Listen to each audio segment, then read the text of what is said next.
All right, family. Shout out to everybody waiting.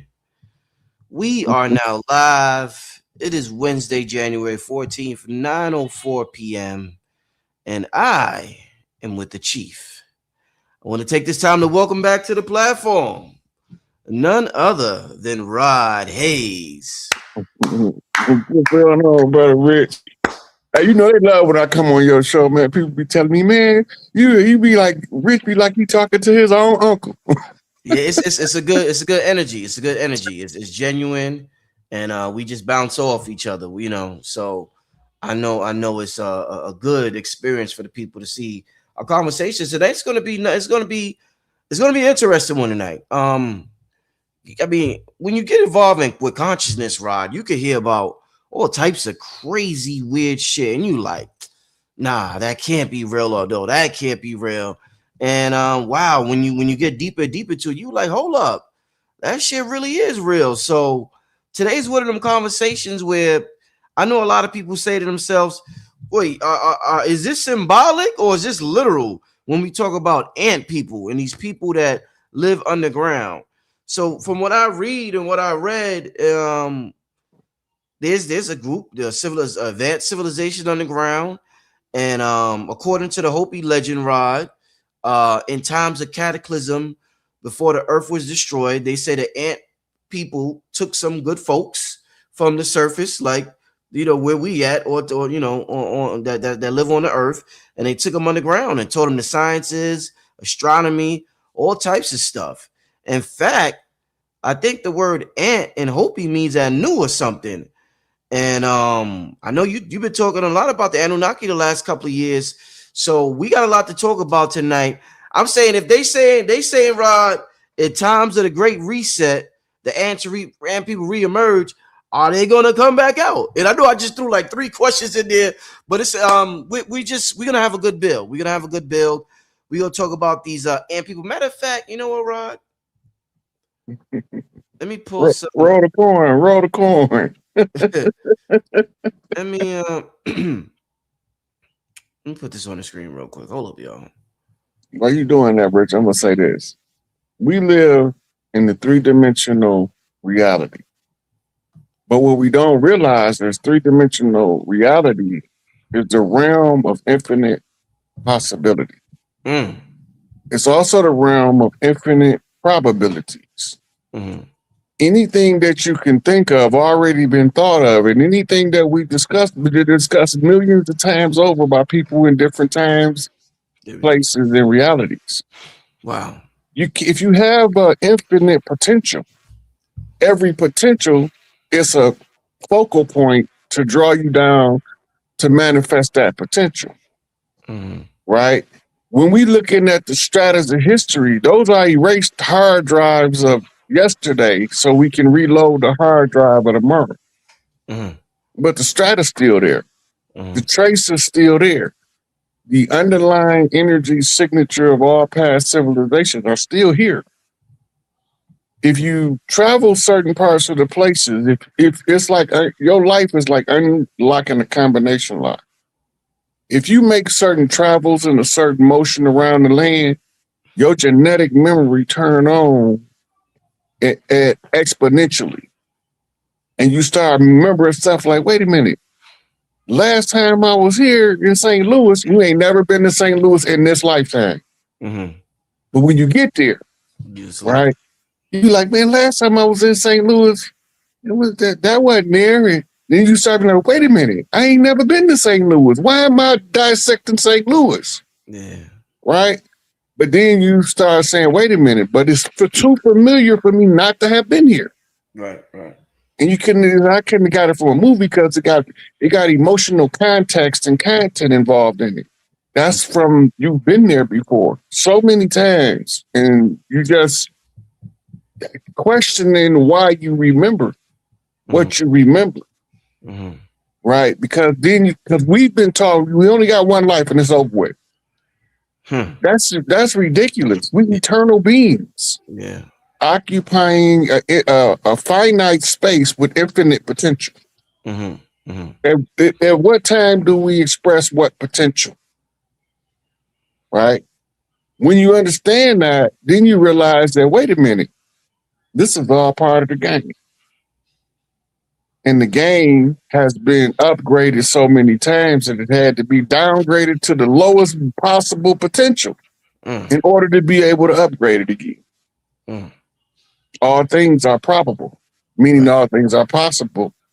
In the realm of infinite potential, they already didn't happen. So if somebody can formulate the question for it, it's another timeline that already answered it. Timeline.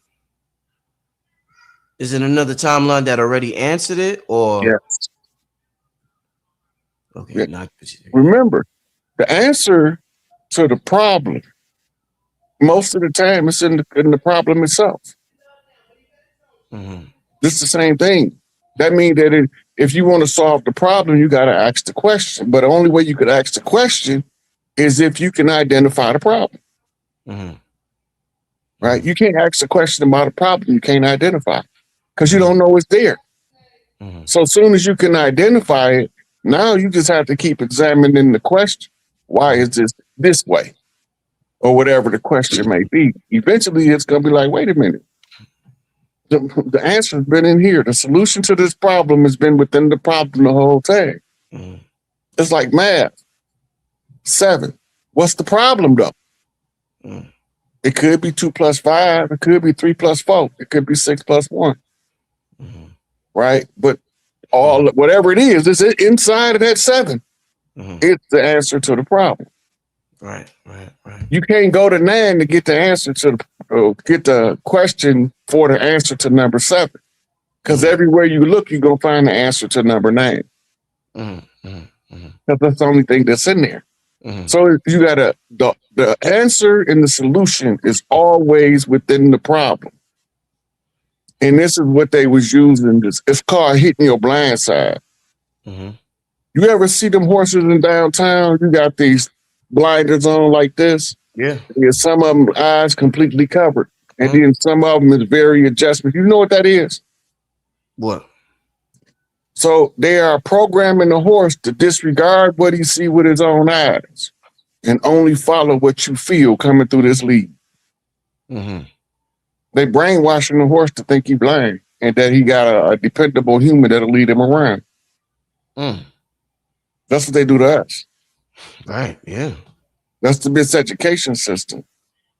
They teach our children to arrest their spiritual development at 5 years old. It don't take to the first grade, though.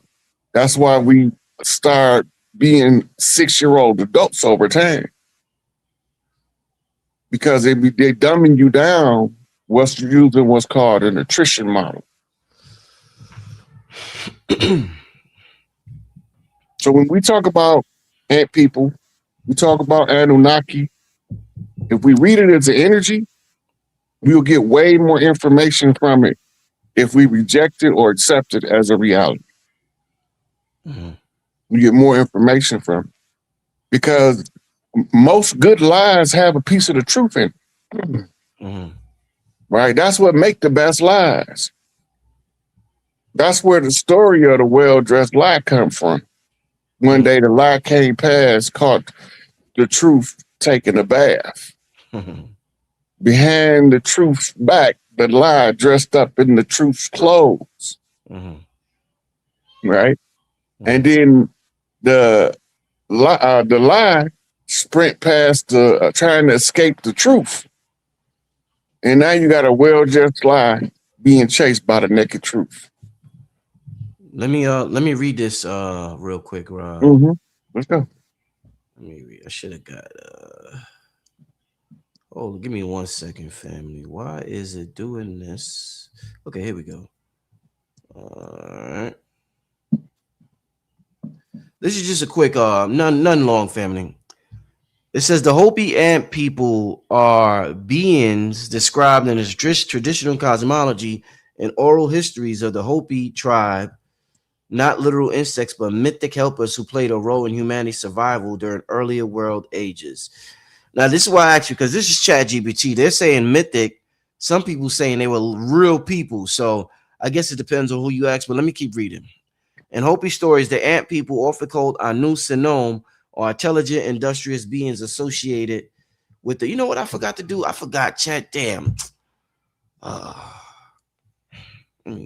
when you on Chat GPT, family, you got to type in like tell them no mainstream info or something related to that. Otherwise, you're gonna get academia. See, now look, this is what's crazy. I typed in no non-mainstream. It says non-symbolic, literal non-human beings and non-mainstream oral retelling, often excluded from published Hopi material. The ant people are described as tall, thin, non-human entities, large dark eyes, gray or earth-colored skin, dwelling permanently underground. These descriptions closely match what modern culture calls grays, but the Hopi stories predate modern UFO narratives. According to alternative readings, a prior world ended due to planetary catastrophe, pole shift, solar event, or ice age. Humans were physically taken underground in the vast tunnel systems, and people engineered subterranean habitats. Food was grown or synthesized underground. Humans lived there for generations before re-emerging. This aligns with global flood, reset myths, sudden population bottlenecks in human genetics, and legends of underground cities worldwide. Ant people are Earth-based, not extraterrestrial. A key non-mainstream idea is that they were not aliens from space, but an ancient non-human Earth civilization. I'm gonna end it right there. What you think about what I just read, Rod? Talk to me, man. Okay, first of all, remember you first ran up on the one and there was mythology. Yeah, the mainstream, yeah, Okay, academic one, yeah. right. There's a theology, right? Ours is mythology, my theology, right? Their theology is the theology of theoretics. It's a theoretical. So they taking what was ours, reprinting it, and they don't really understand it. So it becomes theory study. Ology means study of. So they studying the theory of something. Mythology is I noticed this man. My theology, my theory of study is to study self. So they mix it up in the words and then they turn around and use it to confuse you, putting the blinders on you, right?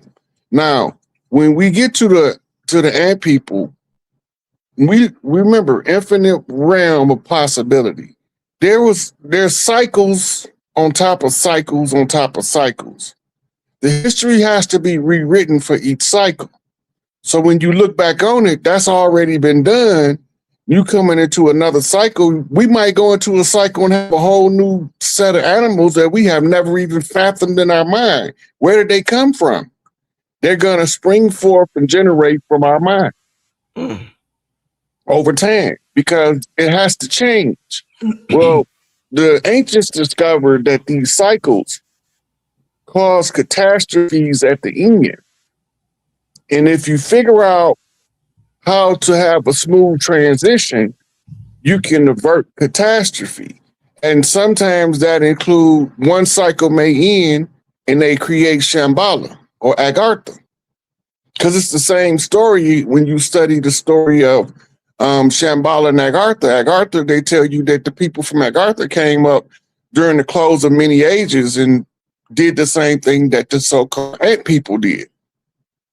The term ant came from the idea of the ant people because they said that we act like ants and swarm around our big mama like termites and pester like bees.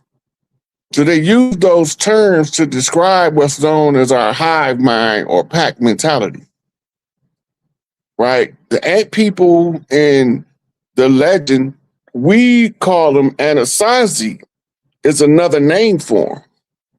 When you look up Anansi, it's both over in what's called the motherland and it's over here as the spider. When you look at their symbolism, it's the spider. But the spider and the ant looks very similar. The Anasazi was one of the root tribes of the Americas. We call them today Old Mississippians. becoming so informed about the cycles that the newly developing people on the land has to be protected from their own ignorance. So you have something like, hey, let's go teach these people how to build structures in the side of the mountain, so when the catastrophe come, the earth will protect them. So you go teach it to them. And then you have what's called what's like a Pueblo village. If you go to studying around Colorado, around Pueblo, you'll see they got this place, this village carved in the side of the mountains. The people say they was taught that technology of design from the ant people, right? All of this stuff is tied together through the weavers of the history, which is the mothers. We used to call them the dark mothers at one time. This is where you get your term Black Madonna reference from. Because she was the dark mother. She had to be a dark mother because she had to have so much stuff in her genetic code. And she becomes the queen of the hive of the ants, the old ancient people. We still here. We got different totem animals. The ant people, totem animal is the ant. And you got different people from different tribes. You got priests whose totem animal is the praying mantis, right? Then you have people whose totem animal is the raccoon. They start resembling these things as they spiritually evolve because the collective part of the hive mind that they come from is tied through that totem to the frequency of the earth. We all manifesting earth spirits. So we had to go through stages of moving the mind in order for you to see it as a human. And this is why we can communicate with animals if we can tune into our inner self. Mm-hmm. Because we are of the hive, the top of the hive mind. The lower the species, they all got their place on the hive mind. Like you got the insect section. This is where they learn to compartmentalize mammal, reptile, amphibian, what we call the parts of species. All amphibians is not reptilian, right? You got reptilian amphibians, and then you got mammalian amphibian. Amphibian mean they just live, they can go in or out of the water. That's all it means. Terrestrial mean they primarily traverse the land. That's all it means. Aquatic mean they primarily live in the confines of water. That's all it means. So when you put the field of amphibian up, humans fit under that umbrella. But some humans fit under terrestrial. This is where you get your airbender, firebender, waterbenders from. Earthbenders. Learning to control the element that's primarily conducive to who you are. This is why they become part of the zodiac chart. They have put your, because certain times of the year control the element by which a person's energy manifests. So you see Leo, like my father, loud, talk loud, don't care what you think because they the king, fuck what you talk about, fuck who you telling, mentality. And then you have like another fire sign like Aries. Like, I hear you talking, Leo, but that shit don't move me. Even though the Aries, the lamb, in nature is a prey animal for a Leo. But on the spirit realm, they equals. Fire and fire. Right? So now they have to find the balance between the two, and then they give you the parable of the lamb and the sheep. And it's telling you about the closing of the age, the closing of the days, what to look for. Right? So you're telling you to look for the day where the lamb can lay down with the lion and not be consumed. That's when the Aries can placate the Leo. Right? But then you got to wait for the water bearer. All this is in their text that they wrote. It's all ties together to the multiple underground civilizations of the world. And the ones called referred to as ant people is the ones that's probably the deepest in the earth now. Because instead of when they flee danger, they don't move up to the stars, they move down to the center. Right. So it's a different culture, it's a different philosophy and understanding. What's the connection between the ant people and the Grand Canyon? Because I hear people say that that's one of the places they went when there was a catastrophe. They went underground, they went to the Grand Canyon. You ever heard a connection between them? Well, you were I was just telling you about the Pueblo villages carved in the mountains, right? Well, in the Grand Canyon, a lot of the relics were stored in caverns using a similar architectural format, right? Then they built them in different layers at different sides. So where the water would have been level at in the ground at one point, it ain't level there no more. So they built it looked like it's just up in the on the side of the rock, Right. but it's been there, right? The Grand Canyon, it's like a whole lot of different stuff is going on. So one is Malachi say in the Holy Tablets, he tell you about a meteor that struck where the Grand Canyon is, right? But it wasn't a meteor. It was a missile. From who? It was from one of the Anunnaki wars, like 3-4 wars ago. That was one of the first places they attacked, and that was the catalyst to the fall of Atlantis. Right? It's the conflict. There was nuclear holocaust several times. So this is why they knew that in order to keep the people in the perpetual state of fear when they started to wake up, keep warning them about nuclear holocaust. And then give them a demonstration on a smaller scale. That stuff that they shot off in Hiroshima and Nagasaki, them was grenades compared to what when the earth was bigger, what was being shot off. It was like throwing a grenade over a hill. That wasn't even a big bomb. Damn. Wow. One bomb from Arizona scorched the whole Rockies. Damn. Right? And you had one bomb in the right offside the Mediterranean, turn the whole Middle East and North Africa into desert. One bomb turned in Acadia, where today is Iran, turned all of that into the Middle Eastern desert. And one bomb in India turned half of India and what we call Pakistan today in the desert. Those were done at different times. They ain't all the same age. Different ages. Right?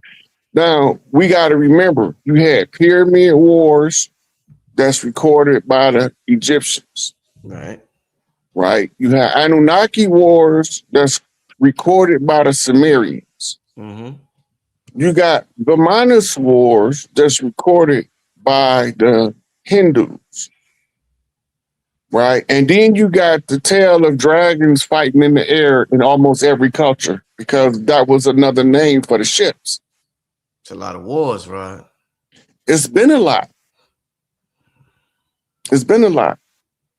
The first thing that happened was when the first war was over, it had triggered our presence to other species like the Andromeda beings who had they got search teams out, space investigators or water investigators or whatever you want to call them, but they travel in vessels.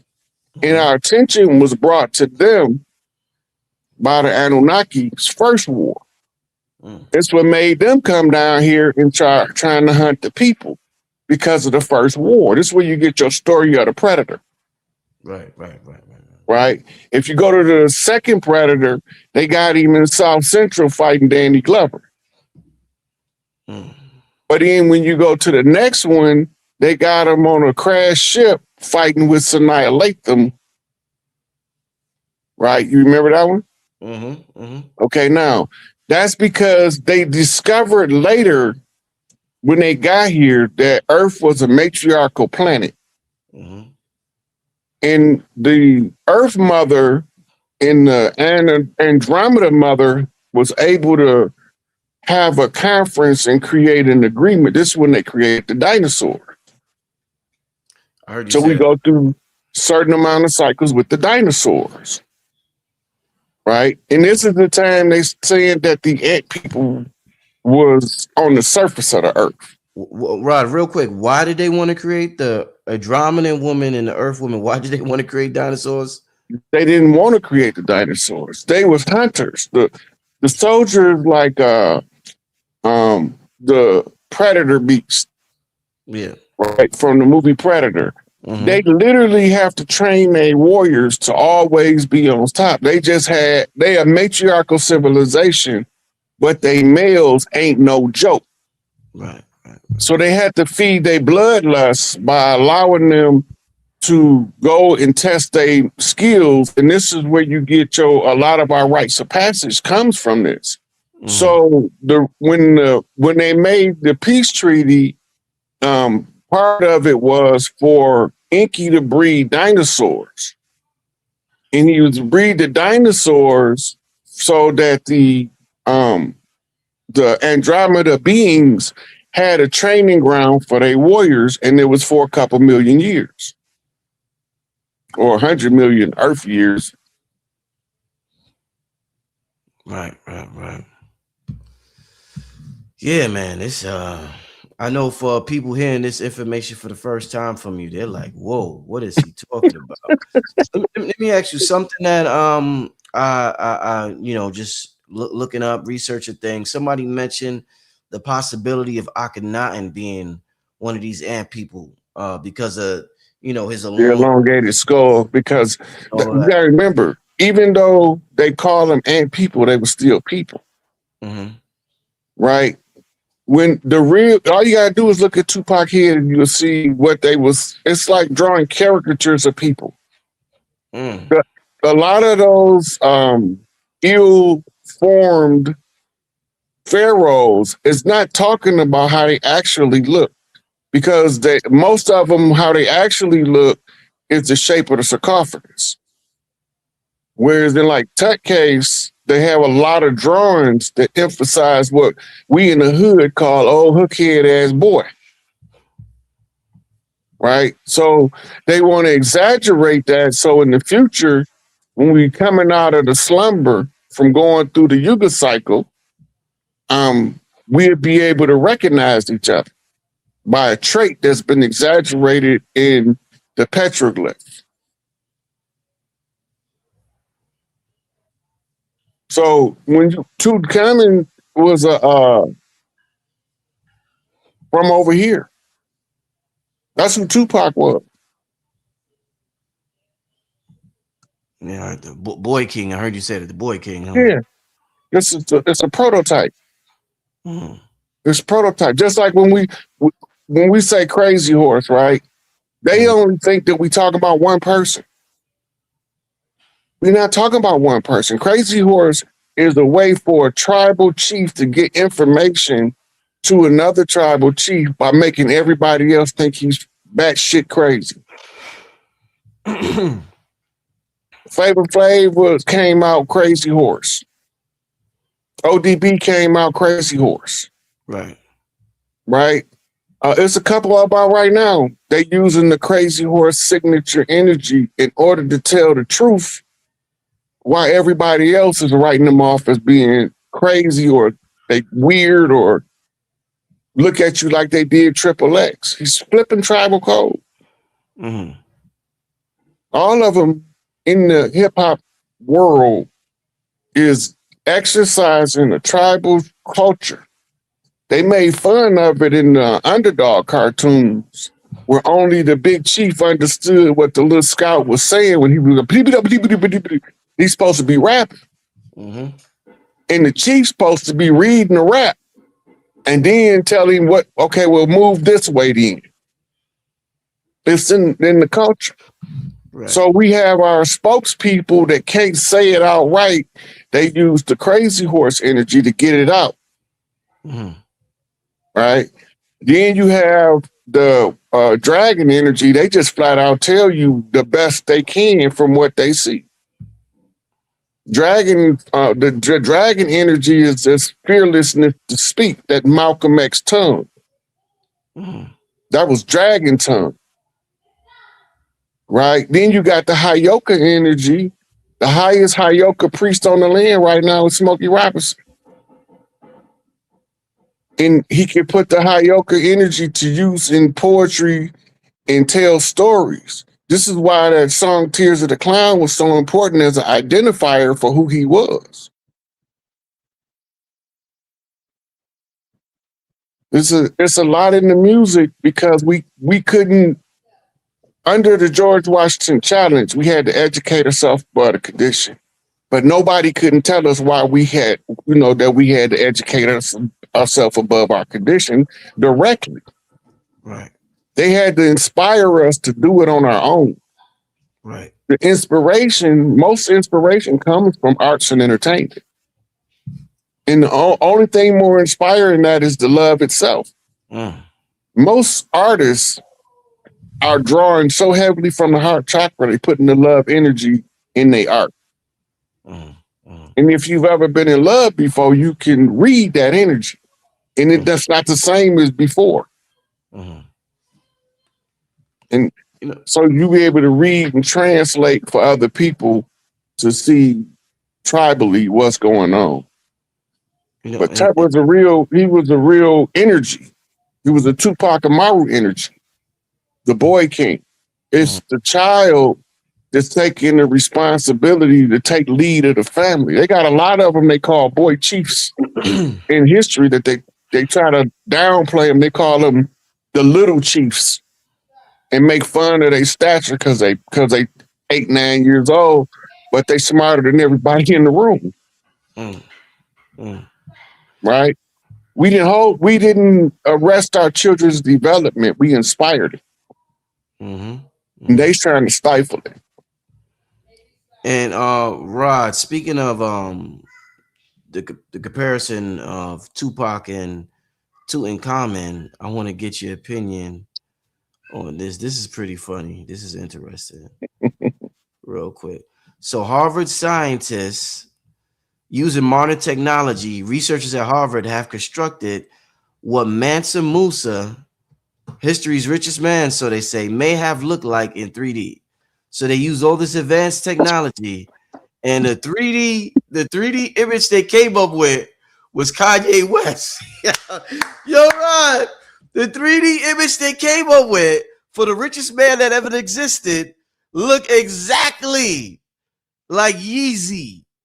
If we talking about reincarnation, this is some interesting shit, Rod. What you think about that, man? It's the frequency. The original people of the earth are the living spirits of the earth. That would explain why he act like that. But go ahead. Yeah, he actually uses several different tribal energies to communicate. In his music, he used a lot of the Hayoka energy. But in his interviews, he used a lot of crazy horse energy. Right.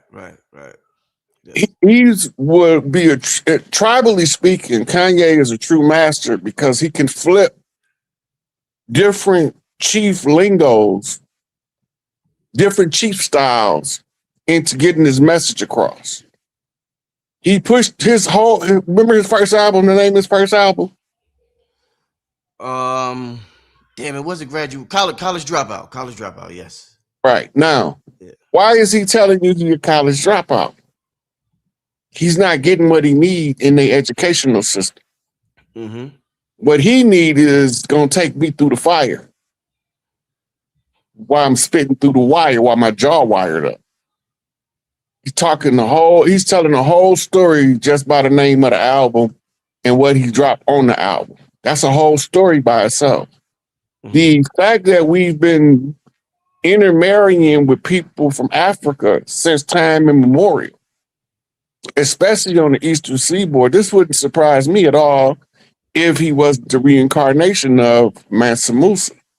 Because a lot of the West Coast tribes or tradition, they tell you they come from over here. How did they get over there is because they was marrying the kings of the land. Mm-hmm. The highest ranked chief was the Zulu chief.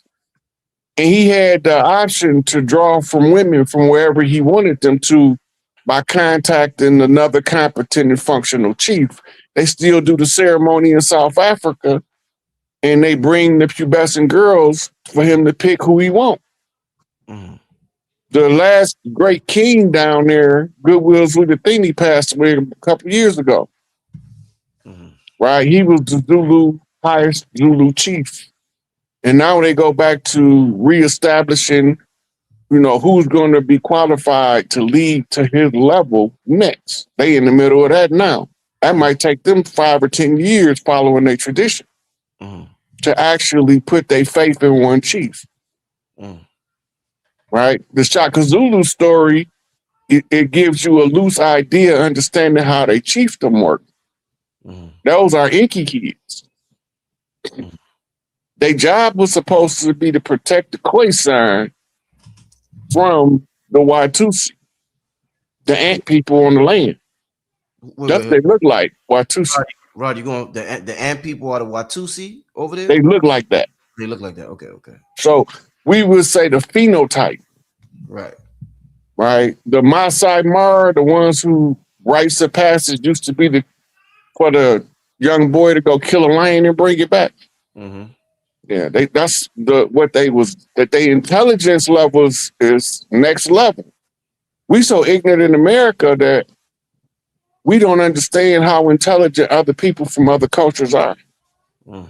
Because we so used to dealing with each other over here with this arrested development 6th grade mentality.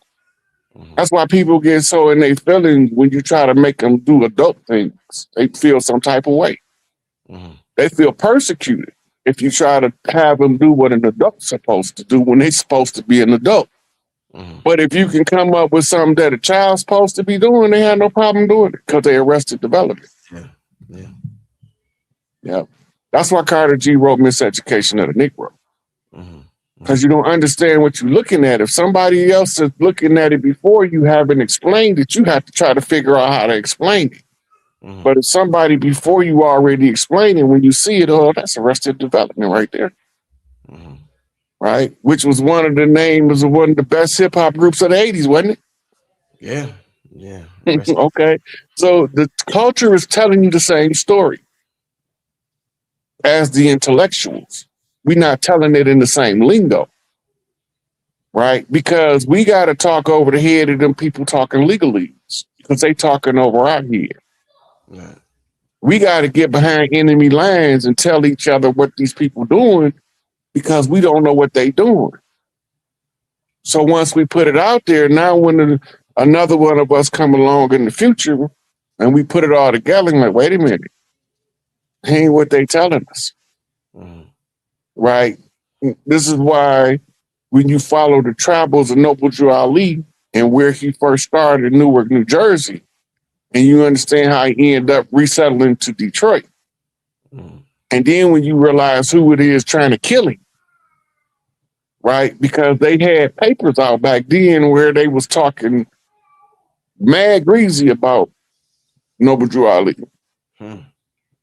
Right? Trying to convince the ones that wasn't from their little circle to not like Noble Drew Ali, who was one of the people from the land. So now he got to figure out how to tell one of the chiefs 2-3 generations in the future what he see right now. Right. So then he put his house together. He built his life around the problem. So when you study his house, you can't miss the problem. They look like us, but they ain't us. Right. Then you got to pass the baton. Somebody else got to run with it. It's a flea flicker. One person ain't supposed to hold the ball. Right. Especially when they own him. Right? It's a flea flicker. It's a razzle dazzle play. A whole bunch of chiefs making a whole bunch of moves to confuse the offense or Mhm. the defense, depending on what side you on, Mhm. right?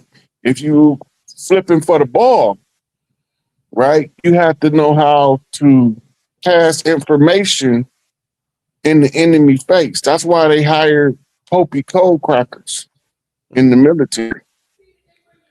Yo, Rod, these ant people that have these underground civilizations, are they connected to? I've heard people say that there's beings that live under now I'm about to say Stone Mountain. What's that Mount Shasta? Are these the Mhm. same beings that live under Mount Shasta when we talk about the ant people? No, the ant people look just like Watusis or Masai Mara. Mm-hmm. That's what they look like phenotypically. They Mm-hmm. are an earlier species prototype.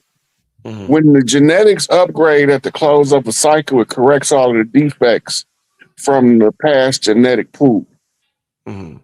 right? So when they get upgraded, this is why it looked like it's different species of humans because the genome is steady upgrade. It's being programmed in the conversation of Schumann resonance and solar radiation that's going to mold the DNA to produce this outcome at the end of it, right? The human learned how to artificially um, make changes to what nature did natural by understanding how the DNA set up. So when you talk about the people like the people in Mount Shasta, you don't get to see a lot of them, and a lot of them look pale faced because they've been adopting pale faced children, raising them down there. So pale face walk up to you and say, "Yeah, I'm from Mount Shasta. I've been living under the earth for 120 years." And you looking at him and he's looking like he's 30, and you laughing because you think he's making it up. Mm-hmm. And he's been trained by those down there, and they know how to tend to the genome in diet and day to day activity. So they get a different reaction. And but the ant people are not necessarily the lead people you see in Mount Shasta because you don't see too many that look like Watusis. I know what I heard and what I seen somebody in the chat just say is that's the remnants of ancient Lemuria. Is Yeah, that right? That's true? yeah. It's a book called Sleeping Gods Waking Up about the people of Lemuria and what they call it the forgotten gods. They the ones that get all of the bad press from the occult community because they want you to keep away from the potentials that they offer. So they turn them into what we call demons of Goetia and stuff like that. But those are actual activation codes for the blood in order to turn on your primeval um, galactic self. And if you turn that on, you can't be oppressed on Earth. It's not possible. You're going to figure out a way around it, following the path of least resistance through all things, because you can't stay oppressed. It's like water has to rise to its level. The guys can't stay oppressed. Right, right, right. Any connection between the ant people and Orion? That Orion constellation. I was looking up stuff on that also. There's a connection, they say.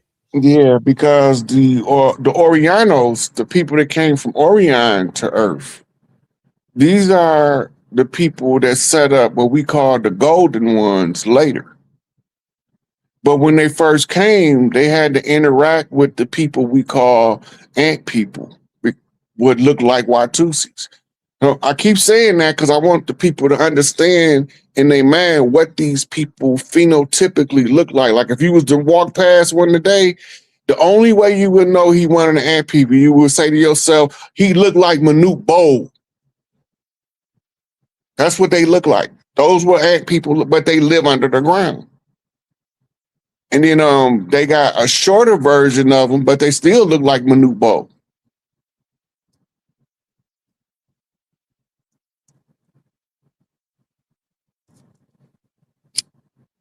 Yeah, I was seeing if I could pull up the Watusi people real quick. I'll pull that up a little bit. But when you said Manute Bol, I'm sure if anybody was alive during the early '90s and watched basketball, you know what Rod is talking about.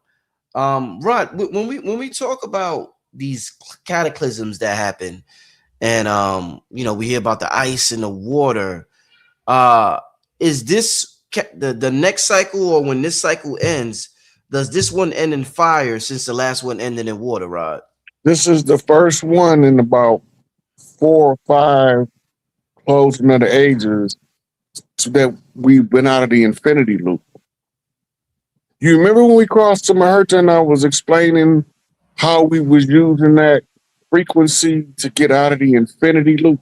Yeah, yeah. Right. Because this was one of the wars, and they had like a collider like the Swiss Hadron Collider, right? And it was pretty much in the same location, but it was, they opened a portal gate using the collider, and then they dumped all of the world's nuclear waste, I guess, bombs to blow between third and fourth dimension. That's why we need sleep, because they collapsed the fourth dimension into the third dimension in order to project an interlocking reality where they can take control of the source codes. Mm. Because as long as they kept us in the infinity loop, we couldn't get out of it because we kept missing the Maherta. It's the first time we caught the Maherta and the people understood what it was to the level where it can work. I remember you was telling me some wild shit. You was like, so many people tried to make it be incarnated down here during the Maherta because it was that important. And they kept missing it. They kept missing it. Yeah, it's the first time somebody caught it, and the information level was sufficient to break through it. Because it's not just one reason why it wasn't happening.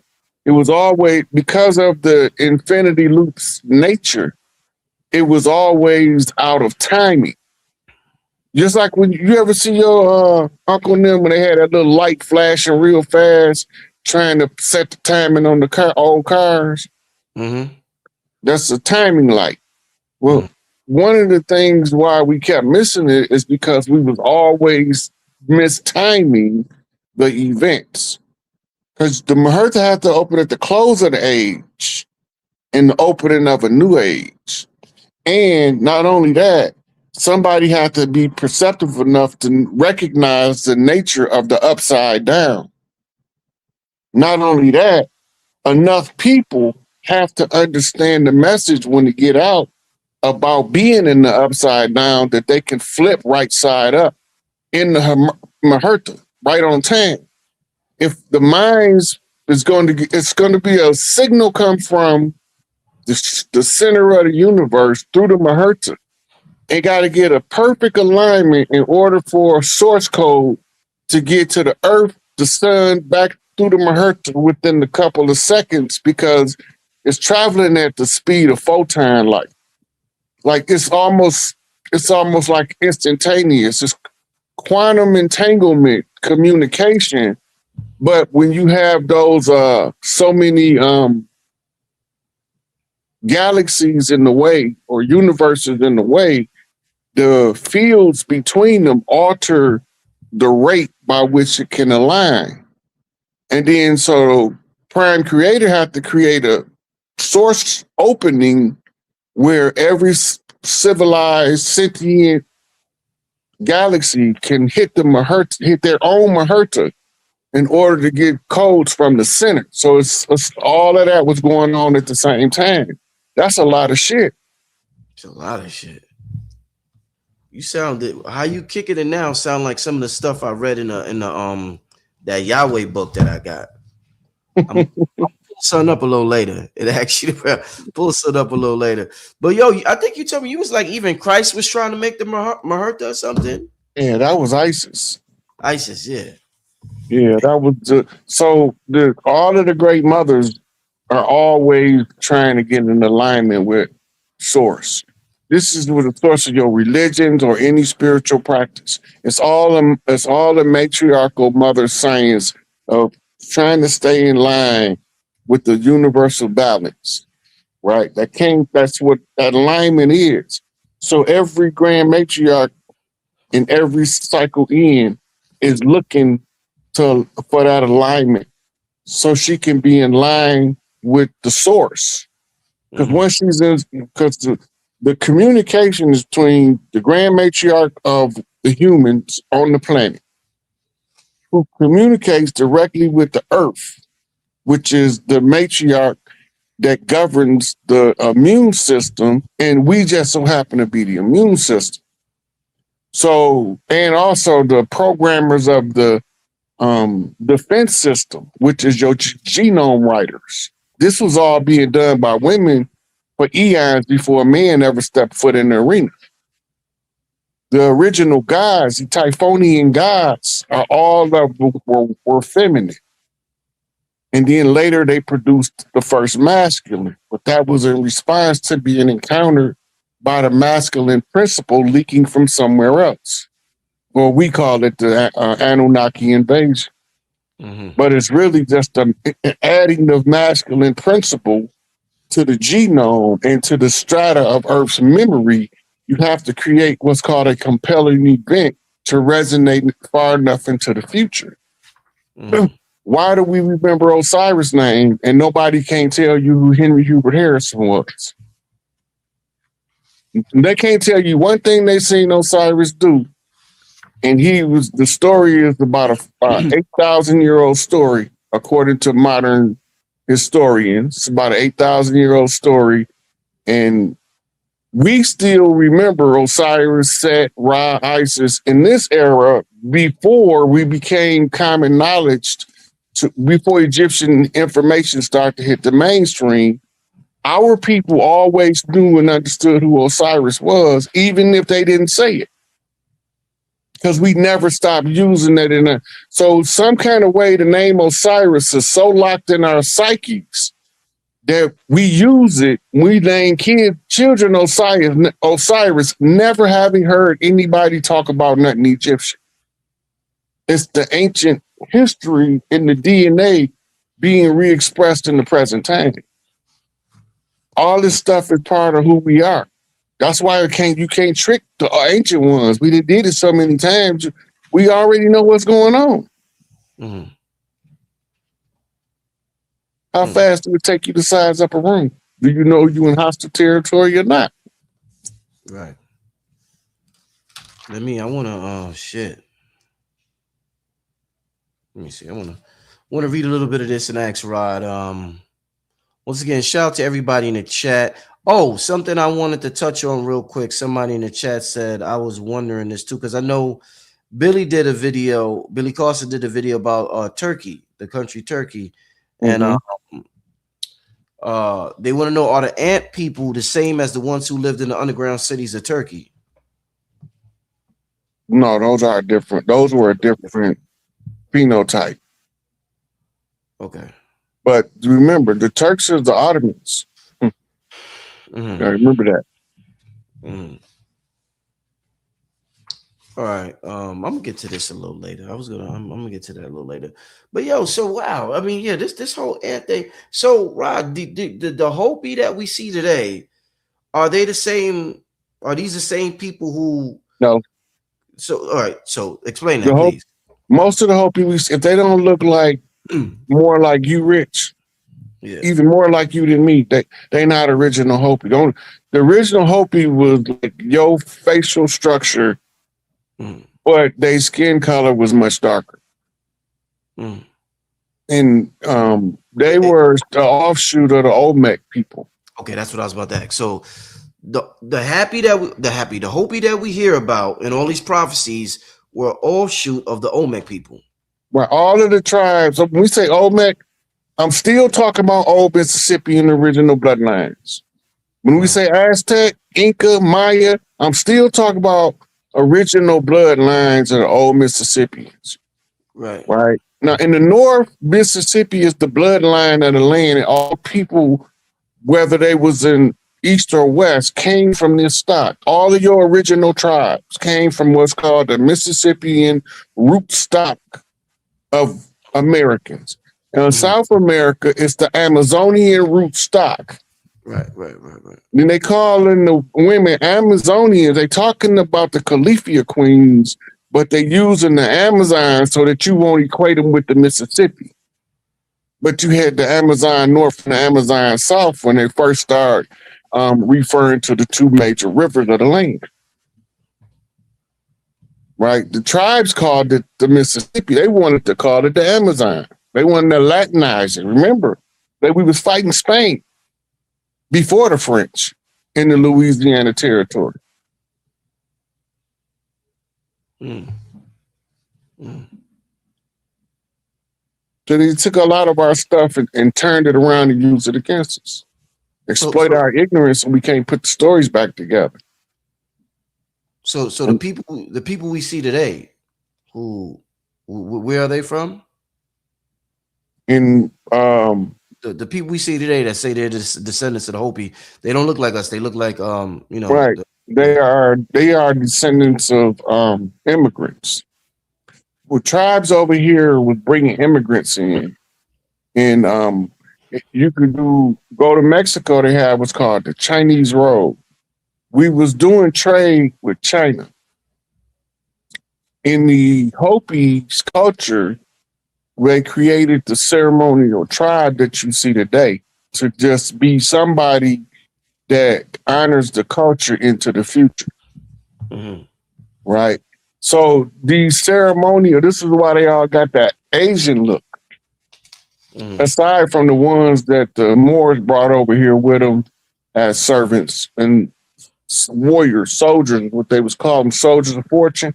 But anyway, the ones that's here now are older than the invasion of Europe. Right, but they don't go back into the antiquity as Hopi. They got a limit. They only been here like 1,300 years as Hopi. But the original Hopi was a shoot off of the old Mississippian tribes. You never heard me say that we got a contract with the Asians, and that's why we all carry the name Lee in the South. Yes, you have said that before. Yeah, this is part of that. There's more to it, and to like be able to explain it, you have to know a certain amount of already exhumed history. You have to have seen what I'm talking about on the map for it to make sense to you. But a lot of these tribes that we want to beat up on, some of them, they didn't take sides with the colonizers. And so they was entrusted with parts of the culture for us to restudy them at the end. That's what your boarding schools was for, to teach them the culture so that they could carry it into the future. But see, they don't have enough sense to know who they is because we ain't know who we was. Because they erased all our real names. About 90% of the tribal names that we refer to ourselves now are all exonyms. They took them. That's why you have to self-identify. Because if you're going to use your rights, you have to identify yourself and fuck what somebody else say. Rod, I'm wondering, like you're so tapped into this information. I'm wondering why you don't get like visits, or why these, you talked about so much on this channel. You don't get like visits or telepathic communication from these beings that you know so much about, being that you're already partially on their resonance field because you know the history of them and you know they exist. You don't get contacted by beings, right? I'm not to be fucked with. They don't like me. Not in a bad way. I'm just saying, like, no. The good ones don't like me either. Well, yeah. My history is defender of the earth. That's your history. That's why I'm here. Defender of the earth. And just because they good beings don't mean they was always coming with good intentions to the earth. Right? People need stuff from other people. Mm-hmm. And somebody got to be like, enough is enough. What if another planet came and say, hey, can we get a little bit of y'all water? We say, yeah, and they take it all. And we die of thirst. Mm-hmm. Because nobody knew when to draw the line, when to say enough is enough. Mm-hmm. Right? That's why you have to conjure certain people up in order to see them. Mm-hmm. Mm-hmm. I'm one of them people. Mm-hmm. Right? So when I'm telling them certain stuff, I have to be able to show what I'm talking about. And that's why I had to read so many books so I can have references so it don't look like I'm just pulling it out, out my toes. Mm-hmm. You get to see, I can show you, I ain't the only one know this information. Mm-hmm. This person know it, this person knows. I see all of these people and you start reading their stuff and then you realize all the stuff I had to read. You be like, God damn. Because I got to tell you who telling us the story. No, if I come out and tell us how our old tribal ways are, and I can't tell you how we got here, you won't never understand me enough for us to be effective. But if I know the old tribal ways, and then I can follow the tribal patterns around the stories that we were traditionally told, right? And then I can say, wait a minute, this ain't our story. So what was this person that's telling the story want me to believe about us if this ain't our story? Now he's putting in opinions. Today you would call it cracking propaganda as a skill. Because most of the historical records is cliff notes to bullshit. Right? Like you don't even remember your whole life. And now you got to keep track of history. Right? So when you're going through, I found some books today. I was like, man, why I ain't never heard of this book before? All this stuff I read, I never heard this book. I never heard of this author. Right? And I'm just thinking, and the book was written in 1970.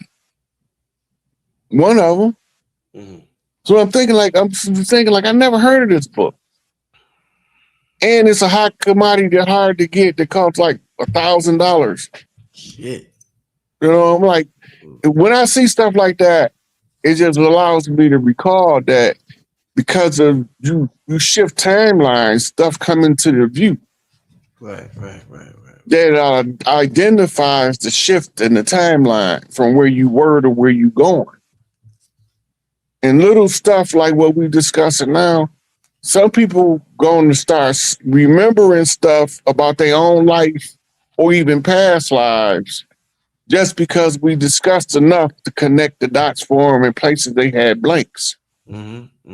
Right? So imagine having the outline of a picture, but you don't got no details yet. Right? Along comes an artist and sees the detail that goes in the middle of the lines. And so they detail it for you. Vivid view now. Black and white becomes color. I want to read something. I want to read something real quick.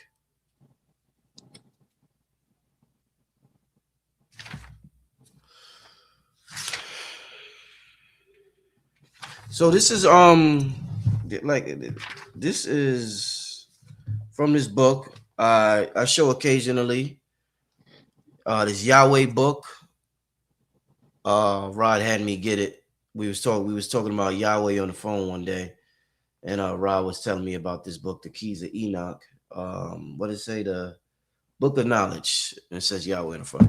Let me read this to you, Rod. Let me ask for a Rod Hayes breakdown. I need a Rod Hayes breakdown. The key to future luminaries and the key to the divine light is the vehicle of time translation. The vehicle of vehicles is Merkaba, which creates, controls, and has the ability to speak through electromagnetic sinks. Merkaba revolves and goes and rises under the heaven or brightness of the next universe, and its course goes over the earth with the light of its rays incessantly into myriads of universes within the ever unfolding eternity. Sounds so beautiful the way he wrote that, right? Poetry to it. Yeah, Poetry to the science. yeah, very poetic. How does a vehicle speak to us? Through light consciousness forms by means of polarized energy, namely by energizing the cosmic pulsations to pierce the Earth's electromagnetic field. The message it brings speaks of the great infinite way and our role in the many heavens of creation. Thus, in its flight through the many heavens, Merkaba, the light energy vehicle, through rotational circumversion, creates the overlap between various universes of time and space, thereby creating threshold configurations. Consequently, by creating threshold configurations with its power, Merkaba allows one level of intelligence to directly connect with a series of other intelligences. We need a Rod Hayes breakdown. Can you help us understand what the hell that just said, Rod Hayes? Please. Okay, so when he's talking about the Merkaba, he's talking about the light body that is your auric field. The space around you to a certain degree is your energy field. This is your Merkaba, but he's talking about it in the sense of metaphysics, where your Merkaba can do things your physical body can't do. And to be absorbed into your mind state, into the Merkaba, you can communicate with other streams of information. That's why when you look up Merkaba, sometimes it show a man in the middle of the Merkaba double stack pyramid, and then they'll show a refraction of light coming out, breaking the light up from the prism, right? But it's the other way around. We on the inside of the prism, and the light is breaking up within us instead of coming together. We have to unify the inner light in order to align with the outer light. Right. So we're looking at two particular points in space between a quantum field of darkness. Right. So how long can you hold the vision of the light before you fade into the darkness? Right. So imagine having a flashlight and you walking through a dark tunnel. You can follow the light in front of you, but you still can't see nothing behind you because you've already burned that down. It don't exist no more. But when you turn around and put the light on it, you just brought the past back to life. Right. So that's the analogy of being in that tunnel. Hey, Rod, what can you tell me? We mentioned the Grand Canyon a little earlier. You know, we talk about different areas. What can you tell me, Rod? Since we talking about the ant people, about we're talking about the Hopi, so we're talking about the Hopi, Sedona, Arizona. Now, white folks, they talk about Sedona like it is the most spiritual place on the face of the earth. You always hear them talk about Sedona. You always see them got events out there. Shout out to all the white folks and everybody who do the events in Sedona. I heard it be popping out there, never been out there. But what can you tell us about Sedona, Arizona? Sedona was it's an ancient ritual site from Atlantis era. In the energies of the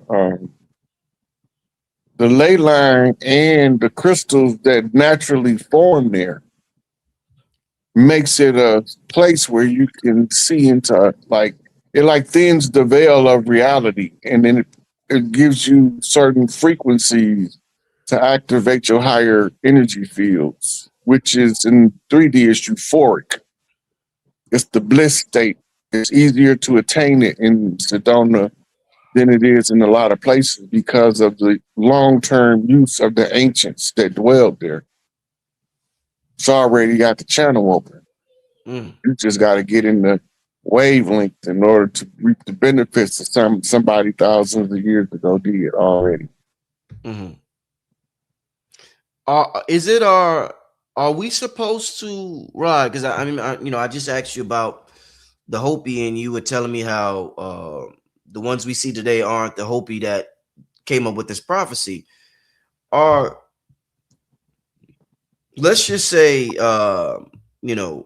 yourself, myself, others of like consciousness in this country, Are we supposed to go to different areas of the world and activate certain grids or certain ley lines or certain places? Like what would happen if Rod Hayes was in Sedona? Then Rod Hayes hit up Mount Shasta.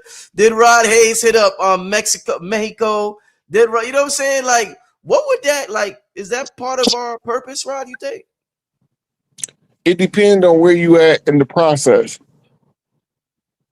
Because this is a time where, like, my travels had to be in this lifetime had to be primarily east of the Mississippi River, Mm-hmm. right? Because of my bloodline birthright territory.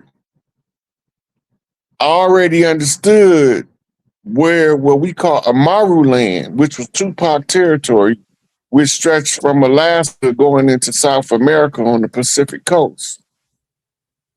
And then I had to know um, anything that come across them Appalachians, I had to address that, Mm-hmm. right? So when it comes in for like now at the close of the age, if I follow the tribal redemption process and put everything in the public domain, and I gotta identify a certain amount of chiefs to the people, and you can tell they are like some of this stuff. Most of this stuff is done right now. We just trying to open the eyes of the last few remaining that's waking up and letting them land on their feet. Because a lot of us landed, like I landed on my neck. Somebody else might have landed on their ass, somebody on their knees. We wanted these next ones, this next final wave, to at least be able to have the opportunity to land on their feet. Right, right. Babies got it now, they in trouble. Mm. Yo, Rod. So since we're in such an important time right now, the Great Reset, a lot of people call it, and we got things like, you know, the Harvard scientists, researchers are talking about. They coming up with images of Kanye West and say this is how Mansa Musa look. Is it possible when we think of all the greats, these worldly rulers, let's say Alexander the Great, you mentioned Shaka Zulu, Mansa Musa, all of these Akhenaten, is it possible all of them are back on Earth right now in another body? Because all of them, like it's like the all-star, you know, like the all-star game in the NBA, all the greats, Jordan, Magic, Bird, everybody plays at the same time. Is everybody playing at the same time right now, Rod? All the greats that ever existed. Most of them, because some of them was the same person more than once, but most of them are all here. But which energy field did they come in their original form, or did they create a new form altogether? But for the most part, the greatest spirits, souls that walk the earth, like Joan of Arc, she got as this one chick. She got an Ascension show on YouTube, Mm-hmm. right? That's she was Joan of Arc in France back then. Mm. And when I seen her, I started laughing because they told us that they put Joan of Arc to death, and I distinctly remember what they did with her. Mm-hmm. They switched her out and gave her a ranch to live on with her consort happily ever after. Mm. And then they told the public that she died. If it wasn't for the Templars, I wouldn't have remembered. Mm. I want to give me we're going to take a couple of questions from the chat. Give me some questions in the chat for my brother Rod. Hey, shout out to everybody. We got a lot of people in the chat. Shout out to all of y'all. Thanks for tuning in tonight. Thank you for everybody who sent the a super chat. Appreciate it. Rod, what's your cash app? Because I know people I no need to ask it. I know it. I know you done told me 1,000 times. Let me see. It's still Sick Ape, right? I don't want to. Yeah, same. Yeah. Just want to share Rod Hayes cash app with the family real quick. Make sure y'all support my brother for this magnificent research that he does. We're gonna get to this one question right here. I just see it on the screen. I'm sure you touched on this before. Are the maps wrong? Yes, they are actually upside down to begin with, and then they're Eurocentric. I mean that they were designed from the perspective of Europe being the center of the world, not just the center of the universe, not just the center of the planet. Mm-hmm. Mm-hmm. All right. Uh, And it's to disorient you too. they want to know what y'all think about I Show Speed. Man, he's on a generational run right now on a tour in Africa, which gives it a different perception on it. You know who that is? The young brother who got the he's a streamer. He got the show. It sounds familiar, but a lot of them I'm not up on.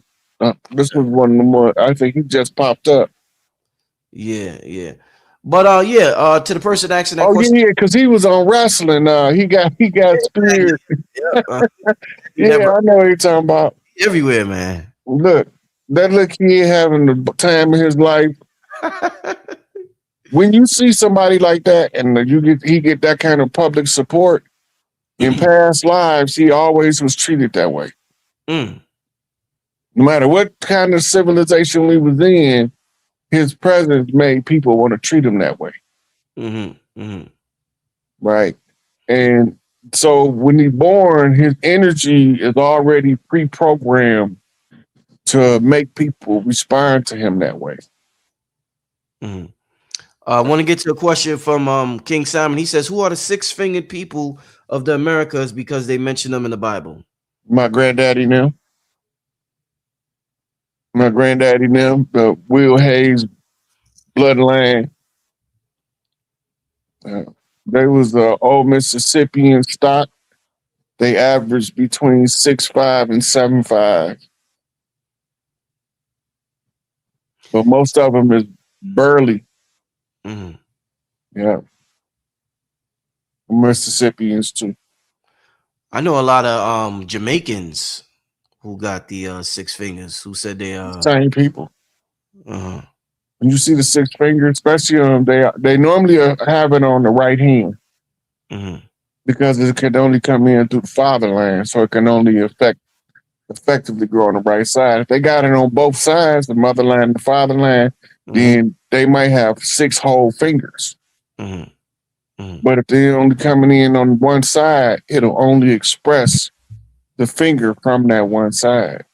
Right. Most of the time, it's from the fatherland because they have a higher incident of Y chromosomes in reproduction than regular guys because of the dominance. The X chromosome, being it determines the sex of the male, tend to accept theirs faster because it's a stronger genetic stock. So they produce more males for warrior duties. Mm. All right, let's get to this next one. Should the Queen Mother seat reside in New Orleans since that was the capital before Philly? It's going to be up to the matriarchs to determine when they receive the keys to the community back where they want to put the new capital. We do know that because of the transfer of the birthright from Red House to Blue House, it got to move now back across the Mississippi. So it got to be on the new capital, had to be inland west of the Mississippi. They got a whole lot of places in that area to draw from to determine where to put their capital. I ain't finna try to guess for them because they gonna be a group of women and they're gonna be going off how they feel, and I can't predict that. All right, all right. Somebody said, "Is Imhotep here? If so, what would his purpose be this time?" He taught me how to read tarot card. He lived in Michigan, and he's actually got a Facebook page. Look up John Ramey. But that was my tarot card teacher, and he was here this time to teach and to participate in music. All right, next question. Is it true that the people on the Titanic were the 13 black noble families that opposed the Federal Reserve System and owned the original land patents? Um, they was not all from different families. There was more from one or two of those families, but they were the obstacle to the Federal Reserve. And that would now, so let's put this in tribal terms and take it out of the Eurocentric eyes of how we've been taught to look at it. Over here, we had what was called Big Mama's banks, which was all of the Big Mamas would just write the other Big Mama and they would keep in touch through trade. And so all of the Big Mamas was the bank for the families. You might have 25 families out of one Big Mama house. You might have 150 families out of one Big Mama house. Big Mama, everybody come to her house by first name basis. Now, we ain't say members, individuals, we said families. Because we used to, that's how we distributed food to our community, to our people. We farmed our own food. This is why Mississippian culture is so important to the land, because we was the ones feeding everybody in the Mississippi territory, was growing all of the food for the tribes. And then the colonizers wanted to shut us down so that they could grow cotton and increase our tobacco and cotton output. We was already growing enough for that, for our needs to be met for those products. But they wanted to convert all of the firms into producing a product, which changed how we was able to get our traditional food stuff to the people, right? So the city people would send people to the Big Mama house and they'd load up at the barn with they'd butcher a cow and all that with the uncles out there and load it up and take it on home as needed so that we didn't need mass slaughterhouses. Now, in order to keep base demand, they can't kill enough cows without making them go extinct. Mm-hmm. So they start using wild animal meat and other stuff in the food. But the need to grow food like that was a family responsibility. The government and corporate America did not control how we fed our people. And this is why Elijah Muhammad Farrakhan was so big on black farms. Never knowing most of the farms in the country is paid not to farm. That's in order for them to be able to regulate the increased value in food. Right. Supply and demand. If they're getting too much supply, right, they might be paid. Some people have been getting paid over 100 years on their family farm, not to farm, and they got to keep the equipment current. Yeah. And then they get kickbacks to keep their equipment current because they're getting paid not to farm. Just think about that.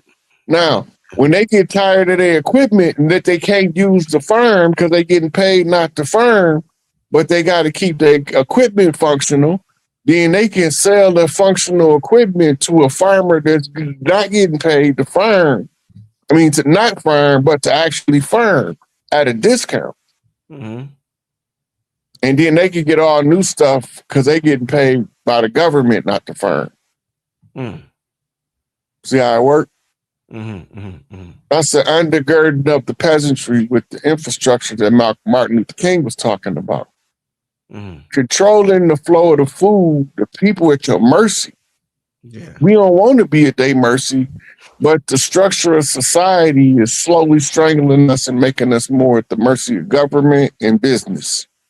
And that's why can't nobody survive without trying to get to the bag.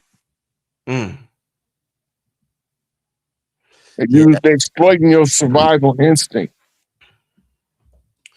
Yo, Rod, I noticed. I was telling the people last year that there's going to be a big farming movement this year, and I'm introduced to people. I know this Black Farmer Rod.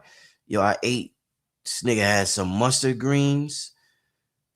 It tastes like you eating electricity. Like if you eat it, like it's like you almost shocked. You almost get shocked. But the food is amazing. I haven't tasted greens. I'm talking about you ain't got to put nothing fresh out the farm. You eat it.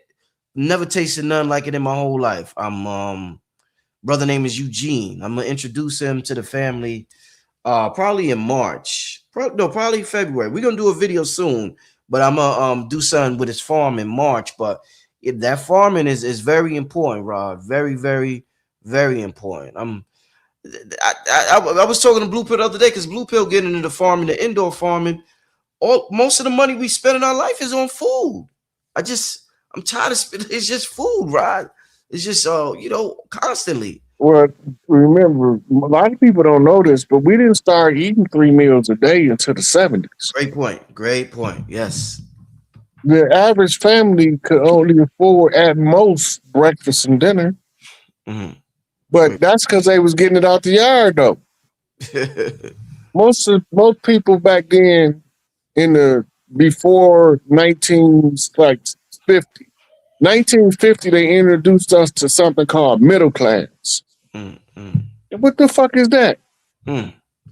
That's the ones that's somewhere between the city slicker and the country boy, where they got to live in a certain environment where they can't farm no food, and then they can go work in a factory and buy the food. Right. So this is why, before that, people had farms in their yard in the city. In old New York, they used to have all kind of balcony gardens all through New York when it was just before the colonizers took control and started strangling us out, piling us on top of each other. But the women in our communities used to always keep little window gardens and neighborhood gardens going. That was how we kept ourselves alive. It was a survival mechanism. That's why we had so many fruit trees. Everybody knew to plant a fruit tree in the yard. Now, ain't nobody got no fruit trees. Why they let them cut all the fruit trees down? Control the outlet of the fruit. Kill the female trees and then make the other trees go bare. Right. And it don't even have to be the same species female tree. Yeah. It's a major female tree, used to be in every so many feet of each other. And when they start cutting them down, everything in that area, if it wasn't taken over by the other one, they was kept wiping out large plots of land. Let's get to this next question, Rod. Where is this at? This is a super chat. Shine the artists look like me, Watusi. Could there be a connection to Rod? I don't understand that question. I have no idea. Do you understand that question, Rod? They're saying that Shine from Belize, that was the bad boy artist. That's what they talk about. Shine, yeah, but yeah, they saying that they look like Shine and that he looked Watusi to them. I don't think Shine looked Watusi. No, me either. But people's perception is how they, as they own. So I can't say to them they don't look like that, because that's probably the way that the Watusi person that they seen might have looked like Shane. So let's get to this next question. What's the connection between the Ant people and the Ant-Man series produced by Marvel Studios, being Ant-Man, Ant-Man 2, and Ant-Man and the Wasp? All that's is exploiting your natural. So this is how they exploit our genetic memory. Well, we have these stories as part of our lore, and then they turn them into animated entertainment with children in mind, and then they can make movies out of them later on as the children become adults, exploiting your genetic memory of people that was here.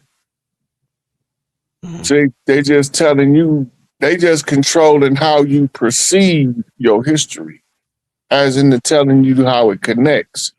Just one thing when you watch those, you got to always remember the superpower is always exaggerated in the entertainment in order to give it more prominent appeal. Turn it down about 1,000 notches and say, what do that look like?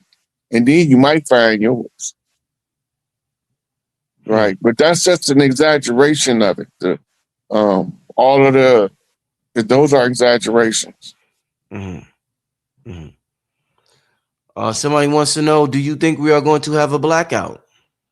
Sorry. Well, the blackouts, it can last. Blackout could be the internet going out, or like today they had a Verizon blackout when the phones jacked up for certain. Those are considered blackouts. The blackout doesn't have to be one continuous thing. It could be a series of things that's causing and interrupting the old patterns of the old ways as they instituting the patterns of the new ways.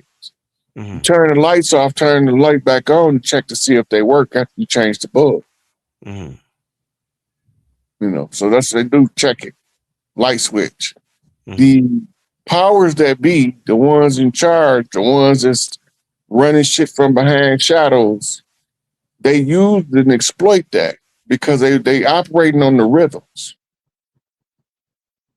So they tell you when to pay attention, and they use the blackouts to communicate to the others on the other side of the world what move to make next.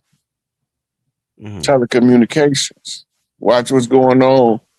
It don't mean what they telling you. They telling you what they telling you, but it don't mean to them the same thing it mean to you.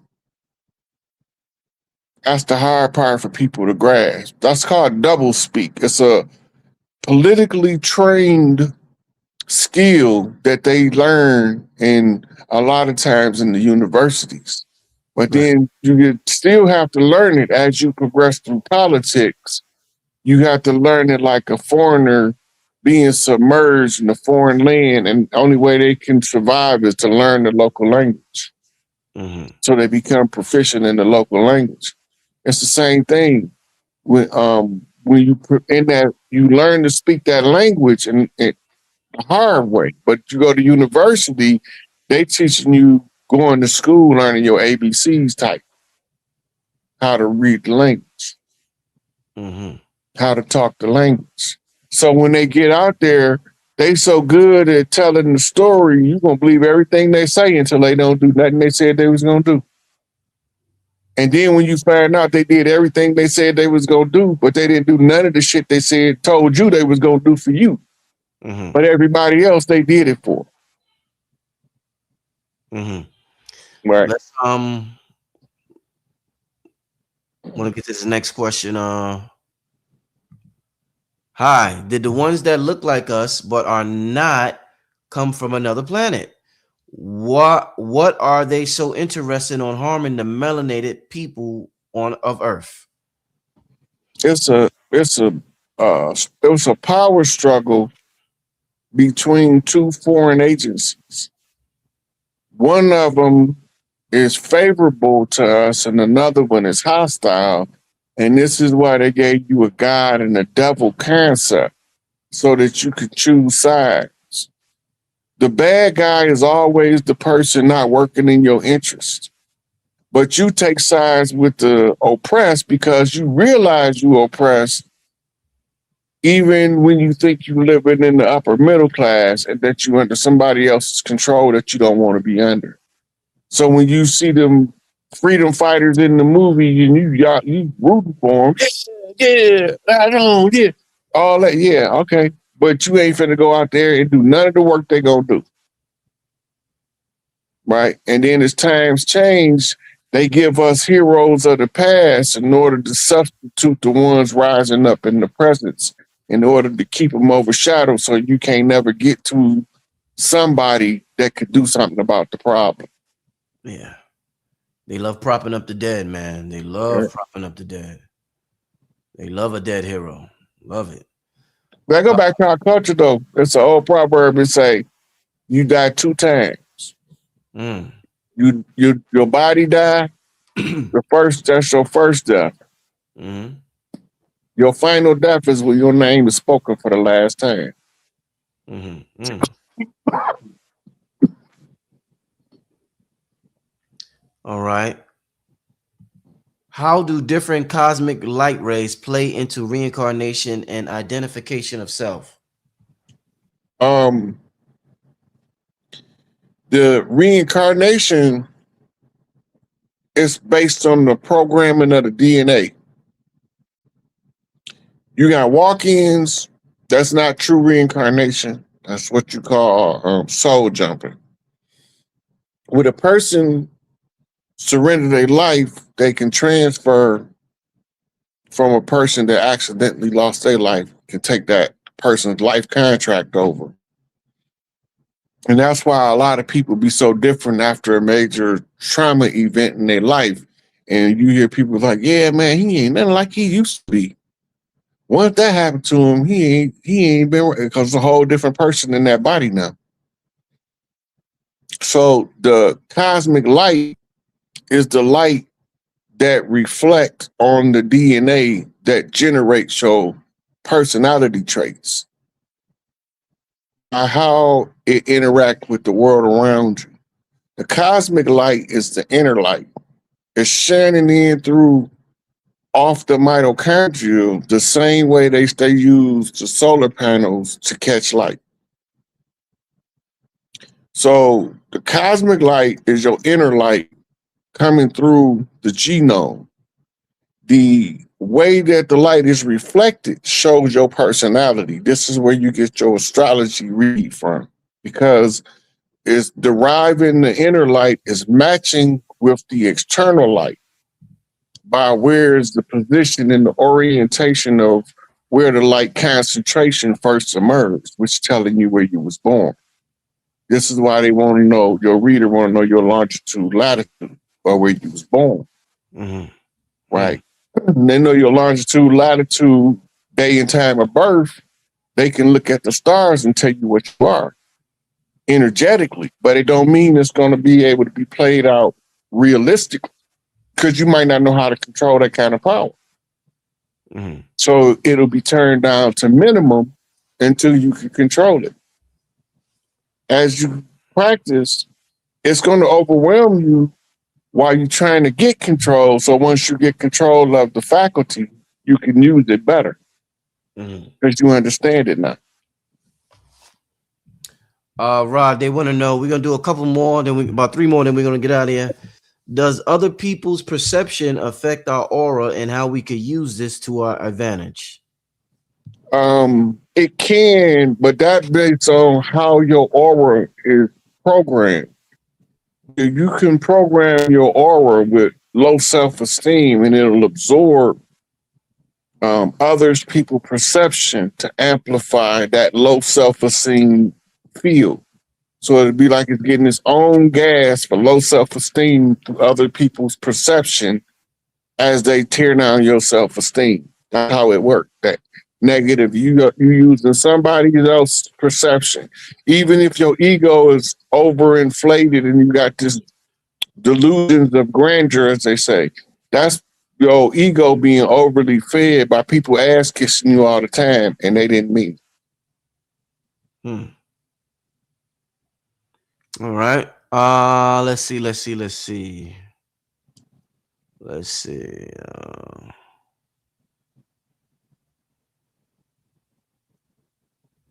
Give me 1 second, family. I'm trying to. Somebody wants to know, would you come back after this life or do you want to move on, Rod? I always tell people in all my past lives, I ain't coming back to do this shit no more. But here I am again. I'm not finna go through that no more. I have to first be real with myself. I'm gonna come back as many times as it takes because it's based on a love story. Damn, that's deep. Oh, now that's poetic. You know shit, Rod. God, you heard him? He said, "I'm gonna come back as many times as it takes because it's all based on a love story." Damn, brother. Damn, that was some of the deepest shit I heard in a while, man. Wow, that's love, man. Yeah. Shit. Damn, brother. That's why no weapon formed against me shall prosper. because I walk in that spirit. That was deep. I like that one, man. Wow. Let's see. Hmm. All right. What are the connections to the L's and Bays to the American Indian? Okay. Remember earlier I said, remember Turkey with the Ottomans? Mm-hmm. The L's, Bays, and Days. The L's were a Middle Eastern priesthood, right? It was the ancient order of the Elohim. The Days, Bays, and Alis was the ranking system of the Ottoman Empire. You needed a certain amount of days to put a bey in a province. Otherwise, the province is spread out according to how many days under the local bey. The bey is like a general in the military. Report back to the L, who then gives back the instructions. Right? That was the ranking system in the Ottoman Empire. Before the Scottish Rite Freemasons incursion from Europe, Spain as exiles, they didn't have no sway over here. It had nothing to do with us. But once Columbus pulled up on the block and set this shit off, now we've been dealing with them in the game of chess over lifetimes until we figure it out.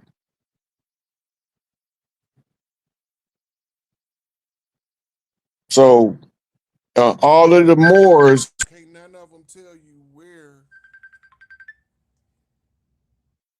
They can't tell you where the flag of the Bays at. They don't even know what you're talking about. Because you got to have a flag of the Bays over your embassy to establish your government right of jurisdiction. That's under Ottoman law. But we don't know no Ottoman law over here. I'm the only idiot that'll go study the Ottoman Empire and try to figure out the structure of their legal system. And then be mad that I did because it got something to do now with us that didn't have nothing to do with us before 1492. Yeah. All right. Last one, Rod. What is the real concept of the Matrix, Rod? Come on, bring us home, Rod, with this one, man. It's Fortnite. Fortnite. You put on some goggles somewhere else. Yeah. You logged on to the program and came in at the university Earth exit because you wanted to experience the realm of infinite probability, infinite possibility. Mm-hmm. And you wanted to see what it was like to live in imbalance and balance and trying to find balance in the realm of opposites. You wanted to swing like a pendulum from pillar to post until you can find your center and straighten yourself out. This was called the vicissitudes of life. As you went through your ups and downs, you was reliving all of your past lives simultaneously while you live in your current lives because everything is now. So the concept of the matrix is the convergence point when you pull off the goggles and say, I felt while I was there. I understand now what I couldn't understand before. It's a crash course learning program. That's why you only get to live 120 years for this segment, because it's trying to see what you learned in all your past lifetimes put to the test in one lifetime. Where's your survival instinct? How far have you developed over multiple lifetimes? Have you evolved or are you stagnant? So you come into the matrix to test yourself before you go on to become your own star of your own universe. This is just a training program. It's the University Earth. So Apple Vision Pro, huh? Yep. Fortnite. Fortnite. Damn, Look, man. epigenetics. If you study epigenetics, you realize that you're not really here. Your consciousness is being projected into your cells membranes. Those are many brains. A brain is a receiver, Mm-hmm. right? So if your membranes ain't working, you can't receive the energy that's coming in order to convert it into the you. Mm. Your consciousness comes in a wave. You just download it. Your mitochondria is powering your computer database. And you can only get it from your mama. That means that you need her permission to exist. Mm-hmm. Right? So when you looking at the matrix, you just looking at a crash course learning program on how a God would be taught how to balance the energies in the realm of opposites so that they can come out and be this. His own Makaba, his own star, his own inner light is like his outer world. Mm-hmm. Right, let me show you this before we wrap it up. What a show, what a show, what a show. I seen Blue Pill. Shout out to Blue Pill. He shared this on Instagram the other day. I know you talk because you talk about the mitochondria and things like that. And I never heard this about the placenta. I want to get your thoughts on it. It says the surprising fact the placenta is genetically linked to the father. While it grows inside the mother, the placenta is biologically and genetically more an extension of the father than the mother. This is due to a fascinating genetic phenomenon called genomic imprinting, where certain genes are turned on or off depending on which parent they are inherited from. The genes responsible for building the placenta, specifically the structures that aggressively burrow into the uterine wall to tap into the mother's blood supply, are primarily expressed from the father's DNA. From an evolutionary standpoint, the father's genes are programmed to create a robust placenta to ensure the fetus gets as much nutrition as possible from the mother's body. The placenta develops the trophoblast cells of the fertilized eggs, which carry a full set of the father's chromosomes. This temporary organ acts as a sophisticated biological interface, filtering oxygen and nutrients through the chorionic villi while keeping the mother's and baby's blood separate, essentially acting as a paternal envoy that manages the baby's survival and growth for 9 months. Goddamn, we protect and we protectors in this realm, and I guess we protectors inside the stomach as well. God damn it! What's your thoughts? You gotta remember the womb think the sperm is a parasite. Yeah. Right. So how do parasites survive? This would be symbiosis. That's all it is. But at the end of the day, the placenta is just opening up pathways for the mother to feed the child through the uterus.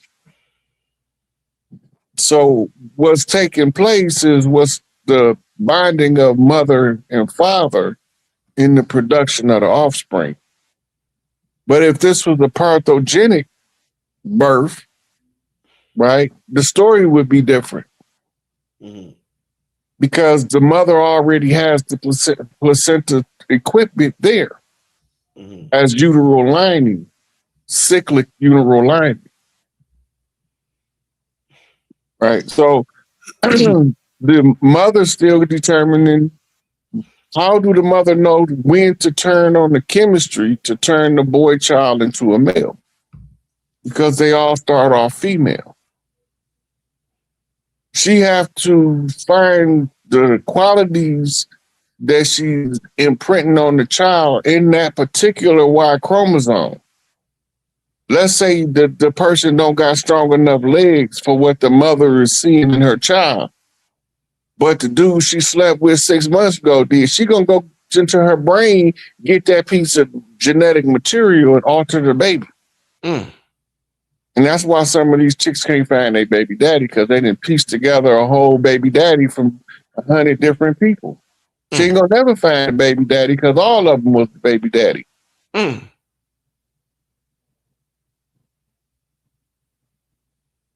That's some wild shit there. Look, the baby got the mother's blood type up until it changes over at about 8 or 9 months old. Mm-hmm. It'll switch over to the father's, but it don't always switch. Mm-hmm. But that's when it has an opportunity to switch to becoming the father's child. And sometimes that'll throw your DNA markers off because the biochemistry altered the genome. Yeah, indeed. Oh man, this was a good show, huh, y'all? This was a good show. Yo, so Rod, you know how they say as above, so below, as within, so without. So Law of opposites. huh? It's a law of opposites. Yeah. So if do you think this bond between the father and child would it be stronger, or does it get stronger if the mother stops listening to the hospital and keeps the placenta? And I know they make it in pill form. Does that make the bond between the father, the mother, does that make the bond stronger between everybody? No, well, the placenta is not the bonding chemical. It's a stem cell factory. Mm-hmm. It's just producing potential. The Right. person whose stem cell it is, they can use the stem cell from it to do biological repairs and to help reprogram the genome. Mm-hmm. Right. So it's different stuff different tribes did with the placenta. Right. Some of them kept a catalog to treat the ailments of everything from old age, because they used to be able to use parts of your own birth template, placenta, mixed with certain herbs, and it was like you don't age. It reverses. It's like a youth hormone in your system, right? Then you have other tribes that bury it. But then the local foods that grow up is reading the placenta's markers and is knowing what nutrients provides best for this. And then it'll start to grow the vegetables denser in that nutrient, and it might even produce a whole new strain of vegetable hybridizing with a flower or something in order to be able to meet the nutritional needs of that human organ in the ground or the fecal matter for that much. Yeah, I've heard about Yeah, it's the earth learning your genome and how to produce for you what you can be most optimum. So that's what the homeopathy is. Homeopathy is different from modern medicine because it's not had nothing to do with giving you a pill. It was about putting your body in homeostasis. It's a state of balance. From that state of balance, all of your health, you don't hardly have as many health issues. That's why our grandmama and them used to be smoking cigarettes and eating pork till they was 108. Yeah, I'm telling you, right? Right. They started smoking at 5 years old. They ain't never had a cancer, a cough, or nothing related to no smoking until these people started spraying the tobacco. Right? So we knew how to harmonize and synchronize with the earth, using what we naturally do in order to influence what we produce on the fat of the land. Right? All of our cultures, inner city and country cultures, is based around the structures that was established at what we call Big Mama House. Right. Where it was an old lady that had raised so many generations of kids, and they keep coming back every cycle. What they call them holidays now, but they own specific dates because it's exploiting our genetic memory. When they call it pagan, that means it comes from Pangea, right? When they call it heathen, that means it came from the wilderness. And the connotation is that it's some kind of way inherently wicked or evil, when nothing can be further from the truth. Voodoo and hoodoo is to teach you how to harmonize with the energies of the earth. And when people don't want to harmonize with the energies of the earth, you can use the harmony to disrupt their balance. Mm. They call it casting spells. Hmm. This is why if you see a real person that do conjure work for somebody, they do all kind of spells because they got to keep the shit in balance. Mm. So you can pay them to do whatever, and if they look and they see that there's an imbalance and that need to be done, they'll execute that spell for you. Mm. But they can't do it until it's asked to them. So I Mm. mean, they can't just up and do it on their own. It have to be a request Right. Right. as a priest. You might know all of the answers, but you can't answer them until you get a question. Mm. Mm. That's that. That's the priests. Yeah. It go back to the oracles because they was exploiting the oracles. Mm. You know, the oracles was the ones that would read the fabric and they could correct errors in the universe on the spot. It was like Wolverine's automatic healing program. They had to cut the women off of that link. Mm. I just made a post when you was calling me. I was writing the last few words of the post. It was a sister. Mm. She was explaining, and I was writing a post about what she was explaining Mm. about how this called the Magdalene frequency. Magdalene. Wow. Frequency. Wow. Yeah. But it's actually it's also called the Delphi frequency too, and the Sybil frequency. It's Mm. the hive mind people being called to clean up the hive in the mental space. Mm. They learn how to see certain codes in order to see where the error at. And they don't know what they're looking at now because they've been trained to think that they crazy if they see it. Mm. And take this pill to try to fix it. Mm. Mm.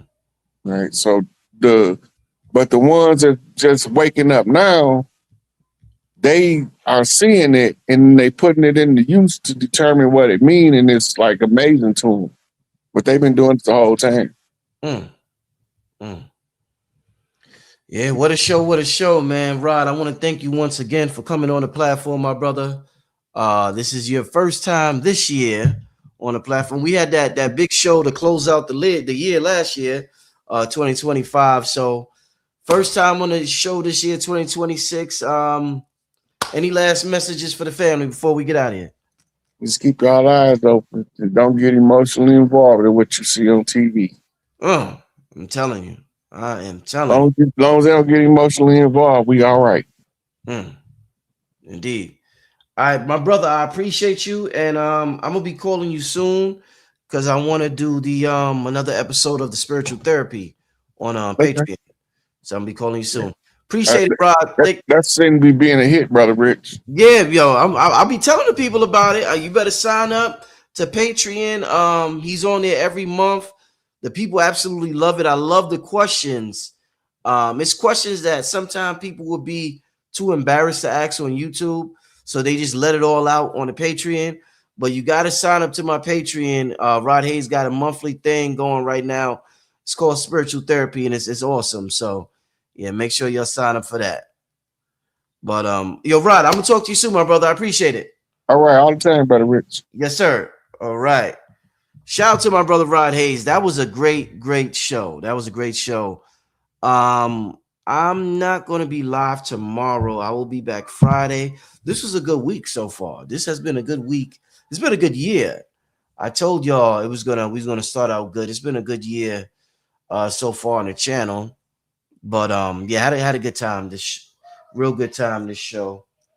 Like I said, I don't know. You know who I got? I gotta hit up Asir. I gotta hit up my brother Asir. I haven't had Asir on in a while. I gotta give my brother Asir a call, and I might see if I could get Asir on Friday. So I don't know if if you're listening or not, but I'm gonna be reaching out to you soon, my brother. I'm gonna be reaching out to you soon. But other than that, great show. There was a good show yesterday with Wesley Muhammad, y'all. That about the Aerial Primary School in Zimbabwe. That was dope too. That was real dope. That was real dope. But yeah, thank you for everybody for tuning in. Let me see what y'all talking about in the chat. Yeah, I still be cooking. Somebody said I'll still be here. I'll still definitely be cooking. Yeah. Yeah. hmm Yeah, I don't have the link for the Patreon right now. You just type in Black Magic 363. Go to Patreon and type in Black Magic 363 and it'll come up. You know what I'm saying? Somebody said bring Aquarius Maximus back. She changed her number. I called her and her number is changed. So I don't even know how. I don't even have her contact information right now. Probably will have to hit her up on the gram or something like that. But yeah, I haven't talked to her in a while. So shout out to Aquarius Maximus. Yeah, B-Dell. Yeah, gotta get B-Dell back. Yep. Gotta get B-Dell back. Yep. hmm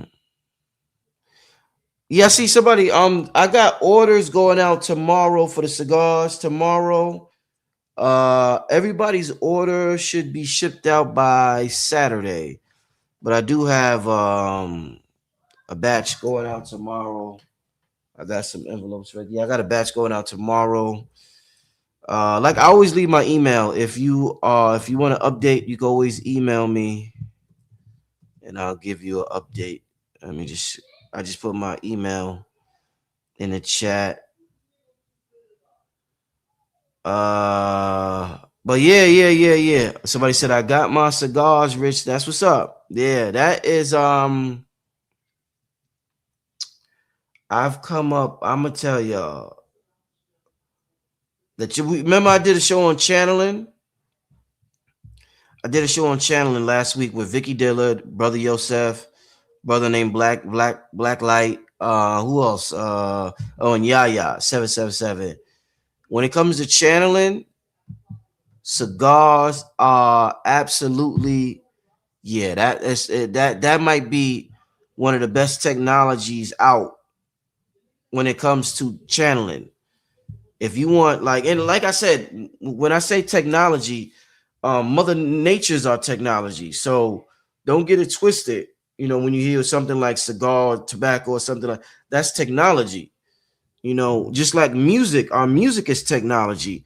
We're so used to technology being this that when we talk about real technology, we end up thinking this is real technology and the real technology is not the real technology. When this is only emulating our telepathic abilities, this is an emulation of the real technology. So we gotta rebrand, or we gotta redefine what technology really is. Let me share the link with y'all if y'all interested. The cigars is donation based, straight from Honduras, 100% natural. Yeah, they're absolutely amazing. Yeah, they donation based, a donation of 30 or more. And I'll send you a cigar. I don't have any in front of me right now. What happened to Human? I don't know. I haven't talked. Human getting that money. Human is getting that money. Shout out to Human. He's in the AI. He's out there getting money. He's traveling the world. He's getting that money. He's getting that paper. Shout out to Human. Yeah, he's getting that money. He's out there getting that money in the tech field. So shout out to Human.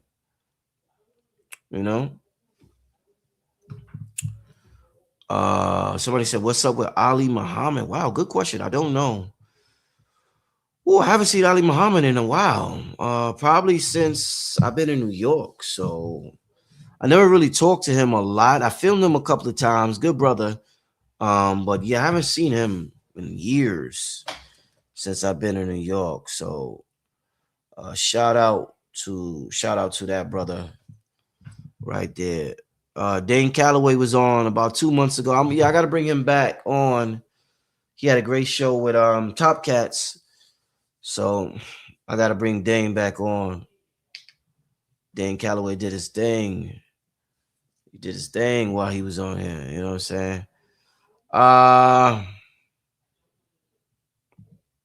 And he talks about the next tribe meetup, ritual trip. Not yet.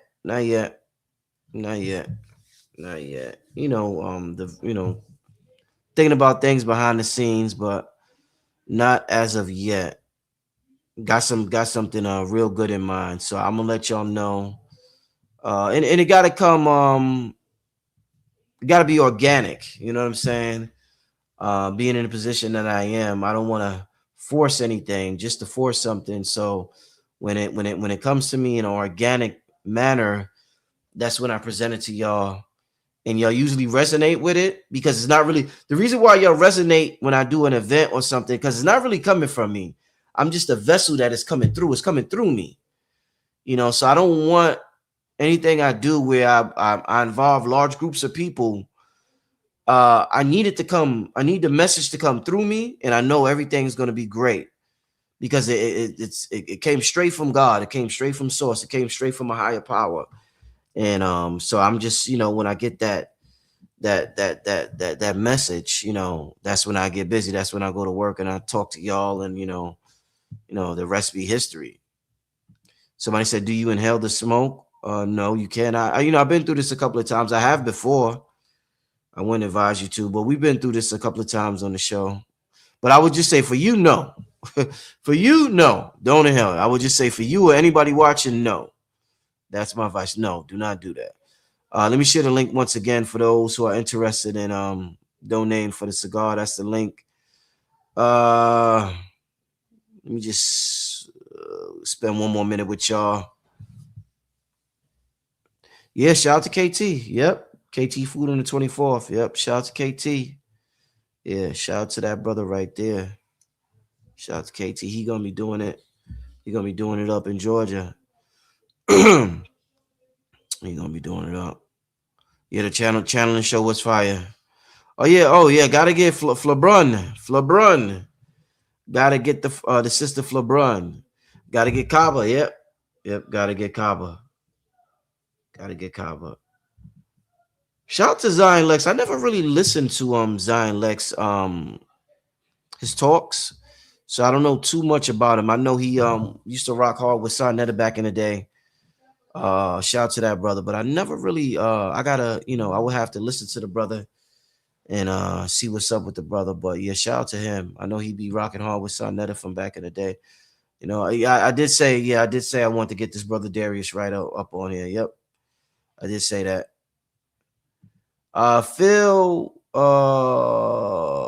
I should have him on by in February. I should have Phil back on again in February. Yeah, I should have Phil back on again in February. All right. Somebody asked for my email. Let me leave it for y'all. Hold up. Give me a second. Let me put my email again. Richard Merritt at Yahoo. Yeah, I gotta holler at Seven. Oh man, I ain't talked to Seven in like a month since the workshop. I gotta holler at Seven. Definitely gotta holler at Seven. Oh, Sister Myra Super Bowl breakdown, right? Yep. Those be classic. Those be super, super classic. But let me get out of here. Let me get out of here, family. Everybody, I hope you enjoyed tonight's show. I will be back Friday. Like I said, I'm gonna holler at the brother Asia and see if he's available. Shout out to Asia and Selena. You know what I'm saying? But yeah, everybody have a good night. Enjoy the rest of your night. With that, somebody said, Rich, what about the bell tone you use? What you talking about? What bell tone? What about the bell tone you use? What bell tone is that? I don't remember what you're talking about. The bell tone. What bell tone? What's that? If you could just refresh my memory on the bell tone that you are talking about. Uh, what you use to do? Rich, what about the bell you use to do for cleaning? What bell? What is you? I don't. I have no idea. Maybe my mind might be a little foggy, but I have no idea what you are talking about. I have no idea what you are talking about. Yeah, we're gonna do a lot of panels this year. We're gonna do a lot of panels this year. We definitely gonna Oh, the sound bowl. Oh, the sound bowl. Yeah, the sound bowl. Yeah, I gotta bust out the sound bowl on y'all more often. Yeah, the sound bowl. And I said I wanted to get the foot one that you stand your. There's one that you put your whole body in. I wanted to purchase that. But yeah, I do. I gotta bring out the sound bowl more often. I remember the brother Rashad Jamal used to start his shows with the sound bowl. Shout out to that brother. Hope he's doing all right. But yeah, I remember he used to start out his shows. Somebody said, "Do you still make meditation music?" It definitely do. And I'm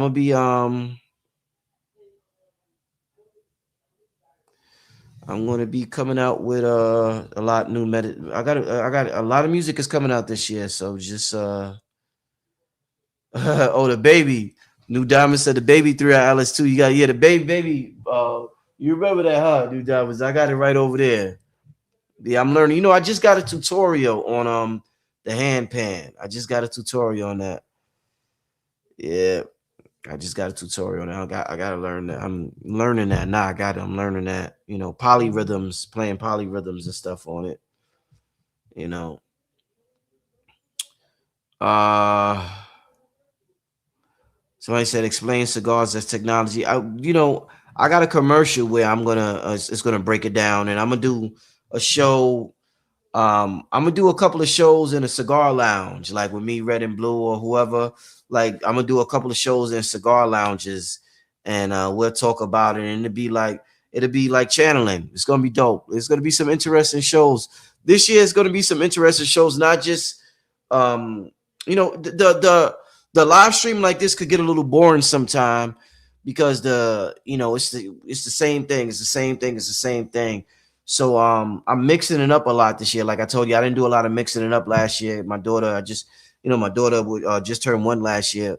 But I'm gonna be mixed. I'm gonna be doing shows on Stone Mountain this year. I'm gonna be doing shows at cigar lounges, like a lot of different ideas that I'm gonna have. So yep. So stay tuned for that. Stay tuned for that. All right. But listen, let me get out of here. Let me get out of here, family. I appreciate y'all for tuning in. I appreciate y'all for. I didn't even know I still had 2,100 people here. I didn't know. Damn, I didn't know so many of y'all was still here rocking. Like, goddamn, should I end it? I didn't know y'all was still here. I just looked up and I'm like, damn, 2,100 people still here. Shit, we done ended the show. Oh man. Y'all making me feel bad for ending the show now. But I gotta go. Let me there's something I want to show. Give me 1 second, y'all.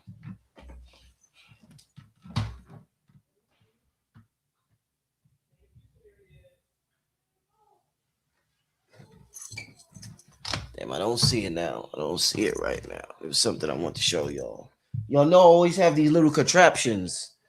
I want to show y'all my latest gadget.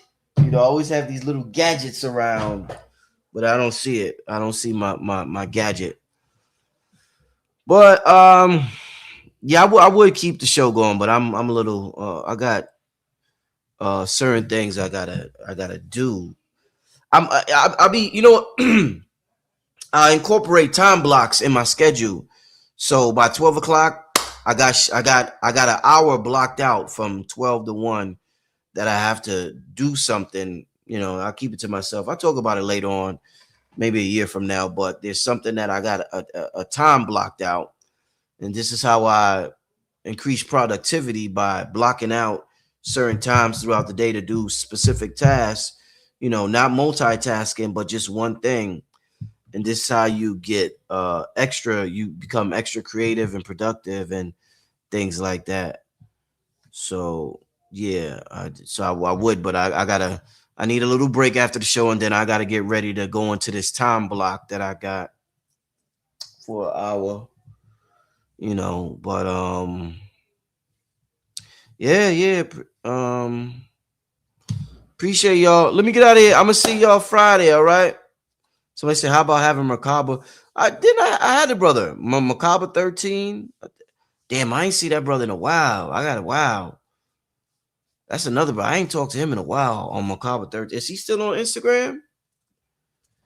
Yeah, I would love to have that brother back on here. I would love to have that brother back on here. But let me get out of here, family. Peace and blessings, everybody. Have a good night. I will see y'all Friday, all right, family?